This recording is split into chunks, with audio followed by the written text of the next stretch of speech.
Nakita natin dun, pwede na pala siyang kainin. Sabay ng ulan, unti-unting pumapatak. Sus, ayaw na lang pagtuga-tuga dihag kanta self, mag voice over ka na lang diha. Kumunta ako para umulan, ayaw na kasi kumanta ni Regine Ang init ng panahon, sobra grabe. Oo siya, babati muna tayo ng maayong adlaw diha mga ka-good vibes o kigala. Diyan asad ko magsamok-samok sa inyong newsfeed, mga kulera mugdagway. Chika lang yan ha. Komedyante baya ako. Ayaw mo pagseryoso diha. Nagpunta pala kami dito sa RG Farm and Campsite dito sa Kalawan, Laguna. Hot spring po siya kaya tama lang din naman nung pagpunta namin ay medyo maulan-ulan ang panahon. Medyo malabo lang ang tubig kasi lunangan siya sa kabaw. Charot lang. Maputik kasi yung sa ilalim niya. Pumunta lang kami talaga dyan para kumain ng pansit canton at magkape. Lahat kayo! Bayad-bayad din ang utang!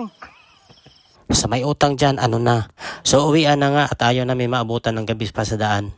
At dito na nga kami dumiretso at nagpaumaga sa bahay ng tita ko dito sa San Pablo, Laguna. Na kung saan dito mo lang talaga makikita at mararamdaman at iba't ibang elemento. Tulad nito, akala mo talaga nuno sa punso na may bulkan. Ito pala ang matagal ng hanap buhay ng tita ko ang mag-uuling sa kahoy. At ito naman nakikita nyo ay isa pang elemento na akala ko noong bata pa ako ay isang bahay ng duwende o di kaya ihi ng kalabaw na tumutubo na lang. Meron palang iba't ibang species nito at yun ang nakita ko palagi ang hindi pwede kainin kasi lason daw. At ayon sa tita ko, napakamahal pala talaga nito pag ibebenta to. At madali lang pala siya lutuin, lagyan lang pala ng luya, dahon ng sili at pakuluan mo lang siya ng ilang minuto. At first time kong makatikim nito, kaya pala ang mahal nito kasi sabaw pa lang ulam na, lasang-lasa mo na siya, para siyang seafoods. Ganon ang lasa niya, walang halong eme.